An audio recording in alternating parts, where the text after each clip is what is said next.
আজকাল তো সবাই স্বামীর নাম ধরে ডাকে, যেন ঠাকুমা ডাকছে।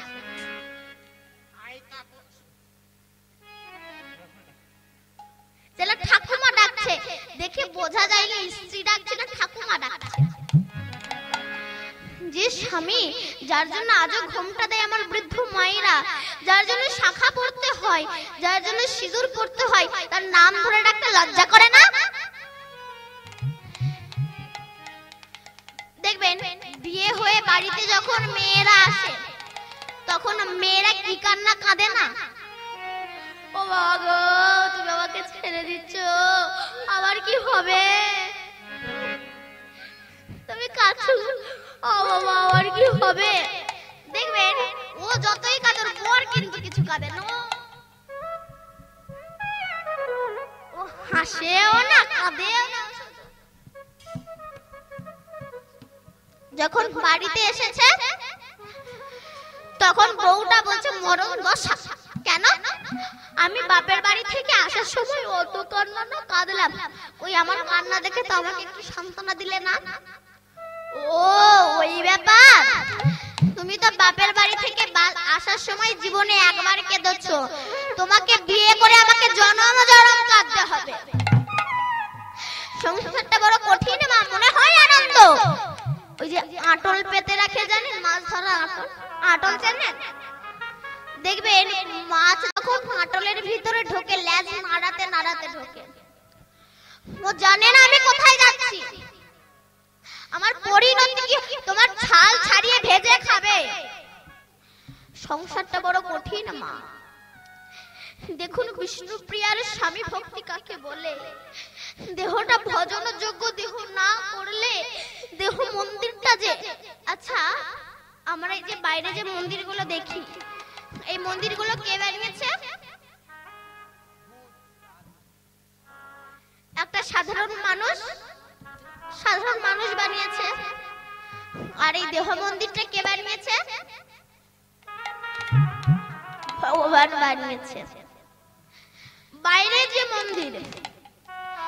মন্দির সাধারণ মানুষ তৈরি করলো, সেই মন্দিরে আমরা ধূপ জ্বালি আর দীপ জ্বালি। আর দেহ মন্দির যেটা ভগবান তৈরি করলো, সেখানে আমরা বিড়ি জ্বালি। বাইরে যে মন্দির সাধারণ মানুষ তৈরি করলো, সেখানে ধূপ দীপ জ্বাললাম। যে মন্দির ভগবান করলো, সেখানে আমরা বিড়ি সিগারেট জ্বালালাম। বাইরে যে মন্দির যেটা সাধারণ মানুষ তৈরি করলো, সেখানে তো আগে প্রাণ প্রতিষ্ঠা করতে হয়, তারপরে তো পূজা। কিন্তু দেহ মন্দিরে সর্বদা ভগবান জেগেই আছে, এখানে কোনো পূজা করার দরকার হয় না। বাইরে যে মন্দির যেটা সাধারণ মানুষ তৈরি করলো, ওই মন্দিরে আমরা দুধ ঢালি আর শুদ্ধ গঙ্গা জল ঢালি। কিন্তু যে মন্দির ভগবান করলো, দেহ মন্দির, এই মন্দিরে আমরা মদ ঢালি। বাইরে যে মন্দির যেটা সাধারণ মানুষ তৈরি করলো, সেখানে আমরা প্লেট পাথর দিয়ে সুন্দর করে সাজাই, কিন্তু মনটাকে ভক্তি দিয়ে সাজাই, প্রেম দিয়ে সাজাই। আমরা দীপাবলিতে কি জ্বালি মা? আলো জ্বালাই। বাইরে অন্ধকার বলেই আলো তো জ্বালালাম। এই যে চারিদিকে এত আলো দিয়েছে, বাইরে অন্ধকার বলেই আলোটা দিয়েছে। কিন্তু হৃদয় মন্দিরে কে ভক্তির আলো জ্বালায়? হৃদয় মন্দিরে তো কেউ আমরা ভক্তির আলো জ্বালাই না। সত্যযুগের মানুষ ধ্যান করে ভগবানকে পেয়েছে, কিন্তু কলির মানুষ তো ধ্যান করতে পারবে না। কেন? সত্যযুগের মানুষ ধ্যান করত 20,000 বছর, 30,000 বছর। কলির মানুষের সামান্য এক জায়গায় বসে 3 ঘন্টা কীর্তন শুনতেই মাজা কোমর ব্যথা করে, মাঝে মধ্যে সামনে এক হাত করে জায়গা রেখে দেয় ঠ্যাঙের ভবিষ্যৎ। সত্যযুগের মানুষ 20,000 বছর, 30,000 বছর ধ্যান করত। কেন? সত্যযুগের মানুষের পরমায়ু হচ্ছে 1 লক্ষ।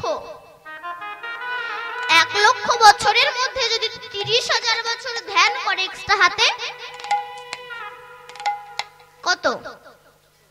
70,000 বছর। 70,000 বছর এক্সট্রা হাতে থাকে, কিন্তু কলির মানুষের টোটাল পরমায়ু 100 বছর।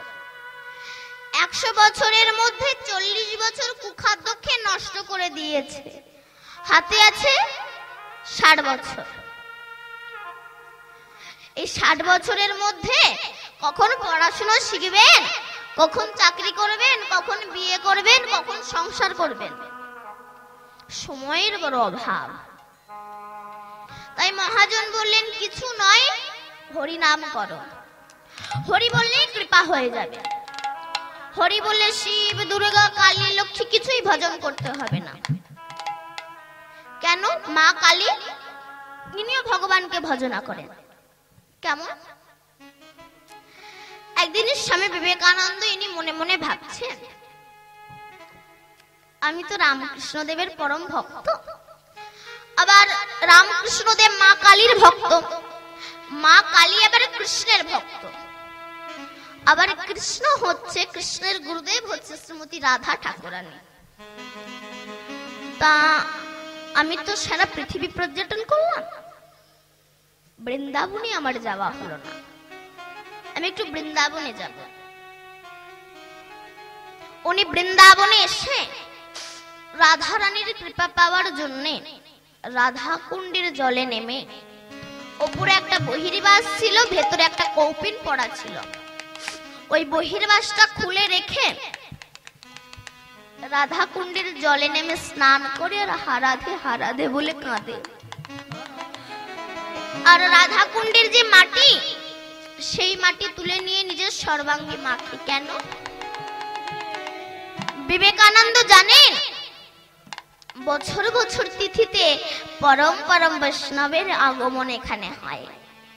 সেই বৈষ্ণবের অঙ্গ ধৌত বাড়ি আর চরণের যে ধুলা এই রাধা কুণ্ডের মাটিতে পড়ে। বৈষ্ণবের কৃপা না হলে তো রাধা রানীর কৃপা পাওয়া যাবে না। তাই উনি কাঁদছে আর রাধে রাধে বলে কাঁদছে। এবারে স্নান করে উঠে এসে বহির্বাসটা পড়তে যাবে, দেখে বহির্বাসটা নেই। বুঝতে দেরি হলো না কে নিয়ে গেছে। আপনারা জানেন বৃন্দাবনে বানরের উৎপাত প্রচন্ড। বানর আপনার কিছু নিক বা না নিক, চশমাটা নেবেই নেবে। কেন? বানর মানুষকে শিক্ষা দেয়, ওরে মানুষ, চোখে যখন ভোল্টেজ ছিল তখন টিভি সিরিয়াল দেখে কাটিয়েছ, এখন বৃন্দাবনে এসেছো চোখে চশমা দিয়ে দে চশমা, চশমাটাকে কেড়ে নেয়। বিবেকানন্দ তখন বলছে, হে রাধে, আমি যদি বহির্বাসটা না পড়তে পারি, আমি তো রাধা কুণ্ডে তোমার এই জল থেকে তো উঠতে পারবো না, আমি কৃপা করো। এমন সময় একটা ছোট্ট বালিকা হাতে কিছু ফল আর একটা বহির্বাস এনেছে। সাধু বাবা, এটা তুমি গ্রহণ করো। বিবেকানন্দ বলল, তুমি কি এইটুকু বালিকা? বলে, আমাদের বাড়ি না বৈষ্ণব সেবা ছিল, একজন বৈষ্ণব আসেনি, তারটাই আমি তোমাকে দিলাম। যেই না গ্রহণ করেছে সঙ্গে সঙ্গে ভগবান রাধারানী অন্তর্ধান হয়ে গেল। স্বামী বিবেকানন্দ কাঁদছে, রাধা, হে রাধে, রামকৃষ্ণ দেবের কৃপা হলো, মা কালীর কৃপা হলো, কৃষ্ণের কৃপা হলো, তোমার কৃপা হয়েও আমি তোমাকে ধরে রাখতে পারলাম না। তাহলে মা কালী ইনিও ভগবানকে ভজনা করে, শিব ইনি পঞ্চমুখী রাম নাম জপ করে ইনি ভগবানকে ভজনা করে, সৌর অর্থাৎ সূর্য, গণেশ সবাই ভগবানকে ভজনা করে। কারণ বাড়ির বাবা যদি বেঁচে থাকে, সেই বাবার কাছে যদি নেমন্তন্ন পত্র দেওয়া হয়, শ্রদ্ধেয় কাকা বাবু, আমাদের অনুষ্ঠানে আপনাদের নেমন্তন্ন রইল, যেমন বাড়ির সবার কাছে নেমন্তন্ন পৌঁছে যায়, কৃষ্ণ চরণে প্রণাম করলে সব দেব দেবীর চরণে পূজা পৌঁছে যায়। কেন? আপনি বাড়িতে লক্ষ্মী পূজা দিন, ব্রাহ্মণরা প্রথমেই বলবে শ্রী বিষ্ণু শ্রী বিষ্ণু শ্রী বিষ্ণু। কেন? লক্ষ্মী পূজা হচ্ছে শ্রী বিষ্ণু। কেন? বলে শ্রী বিষ্ণু না বললে পূজা হবে না। তারপর হাতে জল নিয়ে আচমন করে বলুন, ওং বিষ্ণু সদবিষ্ণু পরমং পদং সদা পশ্যন্তি সূরয় দিভিব চক্ষুষ্রাততম অপবিত্র পবিত্র বা সর্ববস্থান গতঃ পিপা যৎসরে কুণ্ডরী কক্ষং সভাচ্ছ অভ্যন্ত শুচি মাধব মাধব মাধব বাচি মাধব মাধব মাধব হৃদি সরন্তি সাধব সর্বে সর্বকার্যেষু মাধব। হে কৃষ্ণ করুণা সিন্ধু দীনবন্ধু জগৎপতে গোপেশা গোপিকা কান্ত রাধা কান্ত নমস্তুতে। সব পূজা গোবিন্দ চরণে পৌঁছে গেল। তাহলে কট লাইন ধরে মেন লাইনে যাওয়ার দরকার কি আছে? সোজাসুজি চলুন, সোজাসুজি চলুন, কারণ একবার হরি বললেই কৃপা হয়ে যাবে তোমার। কারণ এক নামে যত পাপ করে পাপীর সাধ্য নয় তত পাপ করে।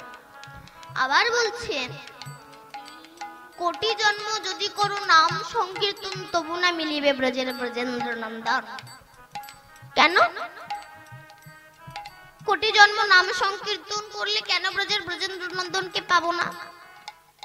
আমাদের প্রকৃত বিশ্বাসটা নেই, ভগবান যে আছে এই বিশ্বাসটা আমাদের নেই। আটল চেনেন? এখানকার মায়েরা আটলও চেনেন। চেনেন আটল? আপনারা কিছু বলুন। এই আমার মায়েরা ওই ওরকম হাসেও না কাঁদেও ওরে মনে নেই আমার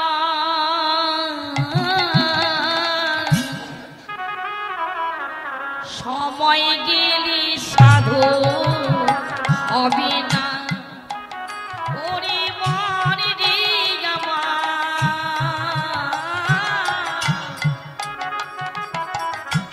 সময় গেলি সাধু হবে না।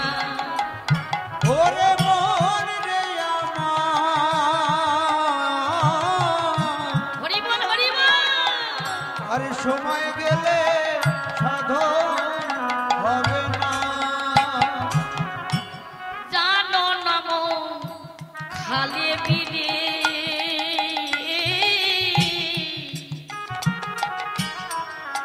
আমার মিনি থাকি না জলে শুকালে।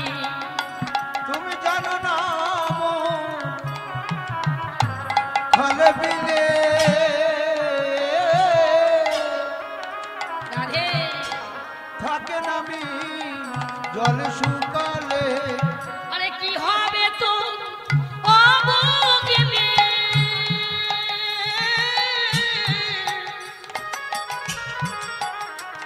এদি কি হবে তোর অবগিলে। একবার ভেবে দেখলি না মনে রে ভেবে দেখলি না সময় গেলে সাধন হবে না। ওরে মনে রে আমার সময় গেলে সাধন হবে না। রাধে, সংসারটা বড় কঠিন